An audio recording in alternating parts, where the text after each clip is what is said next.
Shalom, querido seguidor do nosso canal Na Pegada de Yeshua. Resolvi fazer esse vídeo um pouco diferente das abordagens que nós temos tido nos últimos tempos, né? Falando muito sobre essa questão de pandemia, sobre Apocalipse, sobre o final dos tempos. Nós vamos dar seguimento abordando esses assuntos. Eu quero que você sempre possa contribuir com o seu like, ativando o sino, que você possa compartilhar e se inscrever e indicar para outras pessoas também o canal.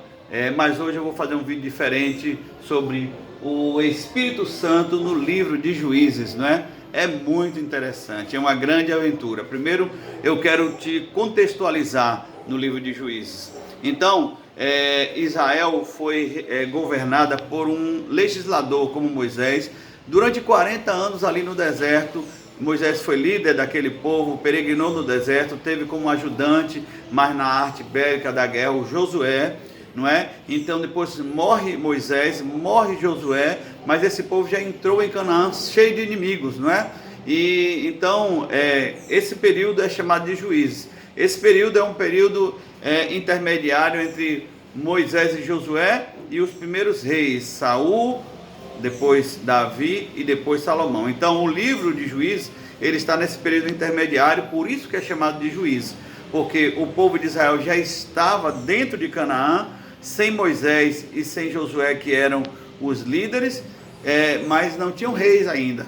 Então eles eram chamados de juízes.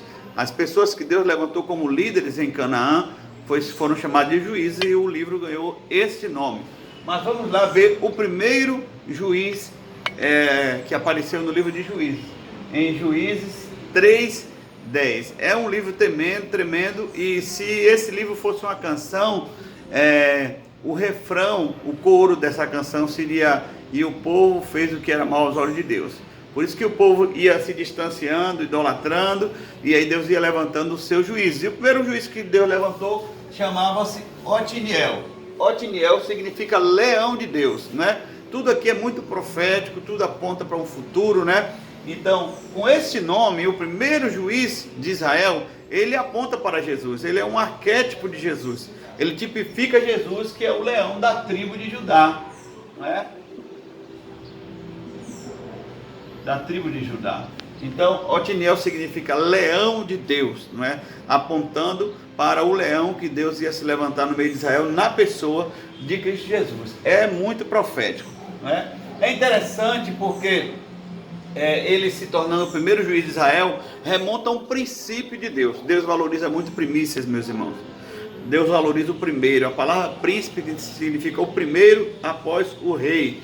Basta você observar no primeiro livro do Novo Testamento, Mateus capítulo 6, verso 33. Mas buscai em primeiro lugar o reino de Deus e a sua justiça, e as demais coisas serão acrescentadas. Então, você vai fazer um projeto, e o primeiro momento desse projeto não dá certo, é muito frustrante. Então, Deus tinha um projeto naquele período de governar o povo através dos juízes, e Ele queria fazer dar certo. Então, Ele levantou Otiniel como primícia, não é? Como juiz de Deus, como leão de Deus. E logo de cara, Otiniel teve uma prova tremenda. Ele teve que batalhar contra Cusã-Risataim, que era um rei da Mesopotâmia, um homem muito poderoso, um tirano terrível. E ele invadiu, tomou o povo de Israel e escravizou por 8 anos. 8 anos com seus deuses, com sua opressão, não é? Quando Deus levantou Otiniel. Olha o significado e o sentido profético da palavra Cusã-Risataim, que é o nome do inimigo. Negrume de dupla maldade. Ou seja, a maldade e as trevas em dupla força. Esse é o significado de Cusã-Risataim. E nada na palavra é sem sentido, nada é coincidência. Tudo é propósito de Deus, não é? Apontando aqui no sentido apocalíptico e escatológico que Jesus se levanta junto à igreja e depois vai se levantar o anticristo, né? Jesus se levantou como leão da tribo de Judá, assim como Otiniel se levantou como leão de Deus lá atrás. E o anticristo se levanta, não é? Cusã-Risataim se levanta e a batalha espiritual acontece, não é? Então, quais as características de Otiniel como o leão de Deus? ele foi libertador, ele foi juiz e ele foi juiz e foi guerreiro, né? Essas três características marcavam Otiniel. Ele foi libertador no sentido espiritual, não é? Porque ele quebrou os principados e potestades e quebrou a prostituição cultural, não é? Que o povo estava adorando a Deus. Ele foi um líder político, ele foi juiz e ele foi um guerreiro, não é? Então, como é que ele agregou tanta característica boa assim? Qual o segredo de Otiniel? Está lá em Juízes 3:10. Veio o Espírito Santo sobre ele. Esse é o segredo da superação de qualquer ser humano na face da terra. Não importa o opressor, não importa o Cusã Risataim que se levantar. Deus, enchendo você com o Espírito Santo, você vai prevalecer. Você cheio do Espírito Santo, o medroso se torna um guerreiro, não é? O injusto se torna juiz. O escravo se torna libertador. Com o Espírito Santo sobre nós, não é?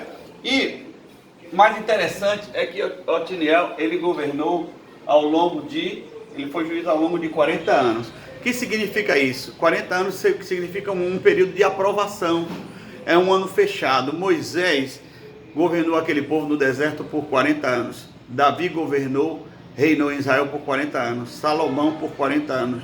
Gideão por 40 anos. Então é um número muito profético, o número 40, né? Seja 40 anos ou 40 dias, eu já falei aqui em outro vídeo que realmente o número 40 é muito profético, seja sentido de dias ou anos, né? Por último, quem é esse Espírito Santo que deu força para Israel ser liberto através de Otiniel, o leão de Deus? Eu até desenhei o leão aqui com a pomba do Espírito na cabeça dele. Espírito Santo, em hebraico é Ruach Kodesh, que significa vento santo ou vento de santidade. Quem pode batalhar, militar contra o vento de Deus, contra o vento divino, quando Deus sopra o seu vento? E foi assim que Israel prevaleceu naquele tempo, e é dessa maneira que a igreja vai prevalecer nesse tempo. Que se levante os leões de Deus, os Otiniéis sobre nosso tempo, em nome de Jesus. Shalom.